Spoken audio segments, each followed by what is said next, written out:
Thank you. So, fellow mourners,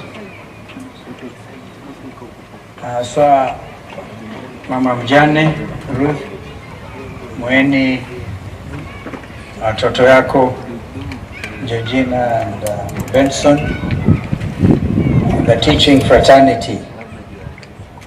A lot has been said, so it's not my intention really to even attempt to paraphrase or further complicate a very difficult situation we find ourselves in following the passing on of Mwalimu Matheka.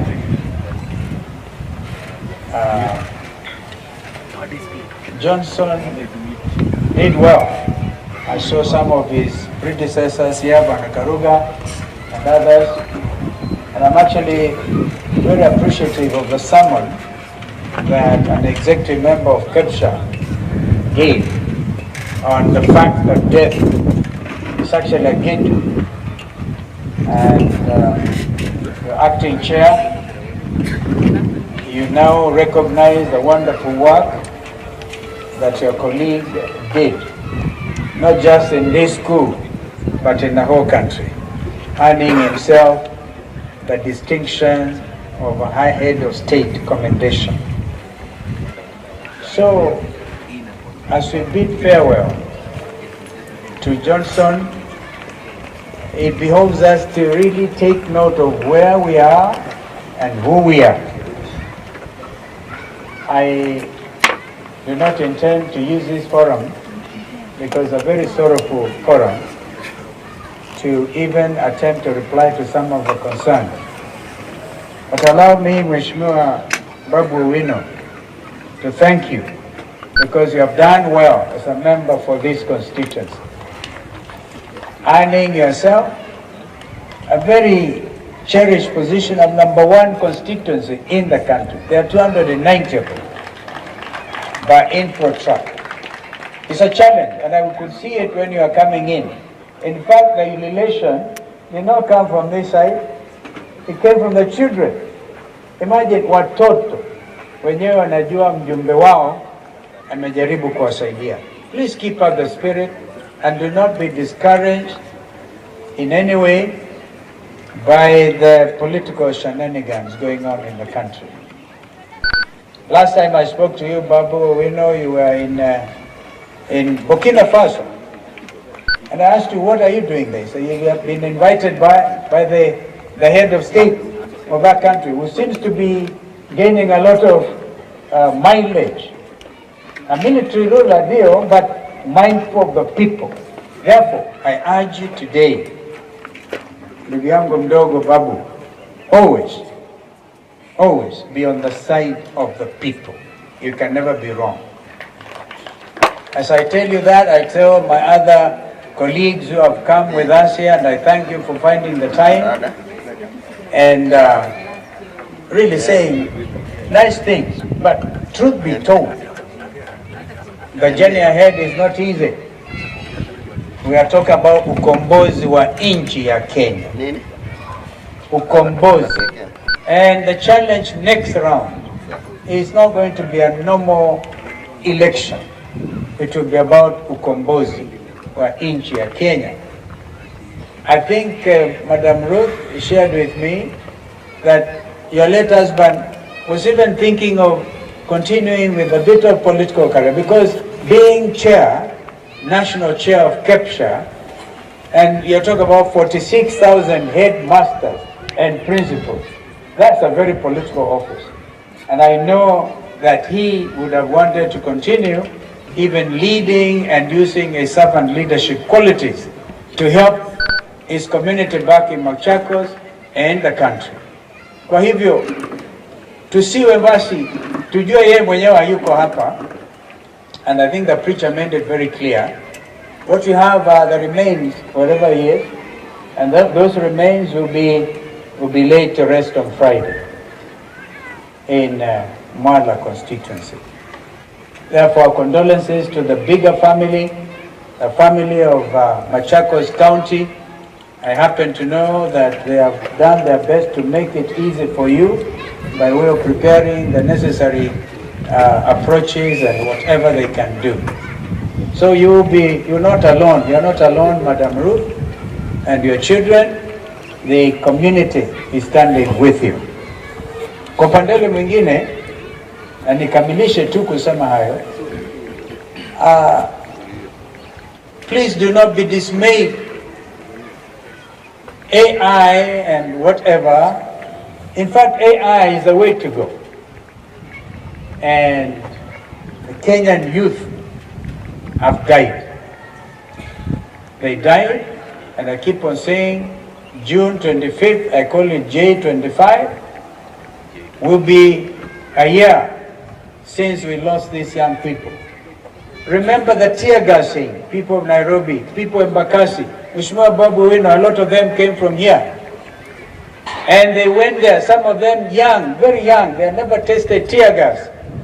Walipigwa tear gas, wakauawa. Those young Kenyans, even those who survived, are still traumatized. I would have expected this administration to think of cancelling services for young Kenyans, the Gen Zs, because they're still very angry, very, very angry. And that revolution they started is ongoing. In their own minds, in the minds of their parents, you cannot wish that away. And no amount of political posturing. I personally do not like the word politics, but you need to have leaders. I believe in leadership, and particularly servant leadership. But that is a challenge. Mwalimu Collins, our brother, the Secretary General of KNUT, I urge you to stand strong like Ambrose Adongo used to stand strong. And Eric Katumanga, are you still there? And Eric Katumanga, when I was Minister for Education for 3.5 years, I knew what I was talking about, preparing the ground so that President Kibaki could declare free and compulsory primary education.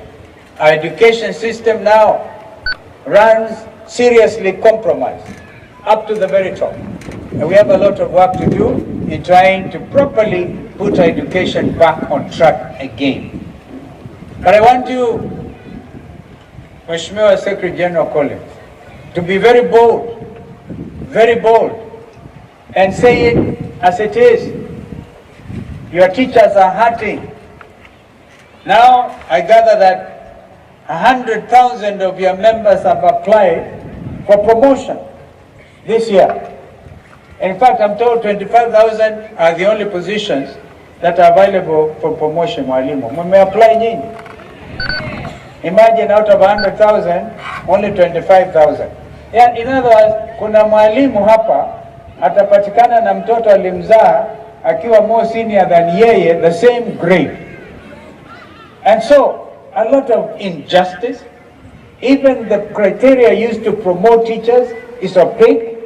And what the young Kenyans are saying, they want transparency. And yet many others remain jobless. And if you do not belong to Kenya Kwanza, in terms of where your loyalty is in parliament, utaona kwamba recruitment letters are dished out, yeah, to candidates at funerals like now. If I'm not wrong, we saw that. Wanapatiwa barua kaandikishe, wewe Mheshimiwa Babu Wino, kwenda kwa sababu wewe ni mwaminifu kwa Kenya Kwanza, kwenda andikisha watoto. You find teachers who have been unemployed since they qualified for the last 7, 8, 10 years being left behind, na mtu amekamilisha last year anapata kuajiriwa. Where is the justice? Mheshimiwa Collins, Secretary General, that's my challenge to you as we honor this distinguished teacher and administrator. And I'm so happy that he was able to narrow the gap between KNUT and the teaching administration. Because KNUT was really on his deathbed, as Senator Ambua said. But it took a person like Johnson to stand for what is truthful and what is just. So Kenyans, fellow Kenyans, this is a time for us to stand for what is true what is just, what is fair, what is in the best interest of this country. Mambo mengine tutazungumza kesho na baadaye tukisonga mbele. We are ready for this challenge because we have a nation to salvage. It is really salvaging a whole nation. And now we have some of your friends, your own son is in the judiciary, Madam, you're in the judiciary yourself, and look at Georgina, a qualified actuary, and she can only do what she's doing. I believe that I would want to follow these children and to see what can happen. You know, Mama, Mrs. Ndabuki, we call her, a serious neck member of the party. And I think that looking at the colors here, I was tempted to think she had something to do with them. But I gathered Mwalimu himself was a key member of the party. We will have to make sure this nucleus family makes it. Wasonge mahali baba alifika na nyinyi msonge mbele. And don't be shy, we will stand with you to the best of our ability. And the judiciary will stand. I think it is wrong, absolutely wrong, for any leader to imagine you can state capture the National Assembly, state capture the judiciary as the executive.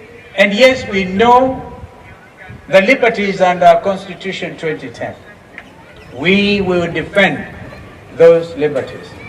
And an independent judiciary is the most important of all those institutions. Because the other one, ndio watu wanang'ang'ania, watu wa Kenya kwanza na wale wengine, na sisi wengine tunang'ang'ania huko.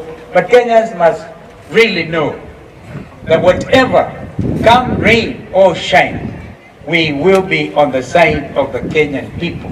Mahali wengine tumefika sisi, we have seen it all. We have seen it all, literally, politically. Persecuted, tear gas, almost killed. We can't go backwards. We can't. It will therefore be to look forward with a lot of determination and courage, inspired also at this particular time by the very singular ability of our late brother Johnson. Therefore, may his soul rest in eternal peace. And we've been told what eternity is. Eternal peace. That's where it's gone, to be with his maker. Amen.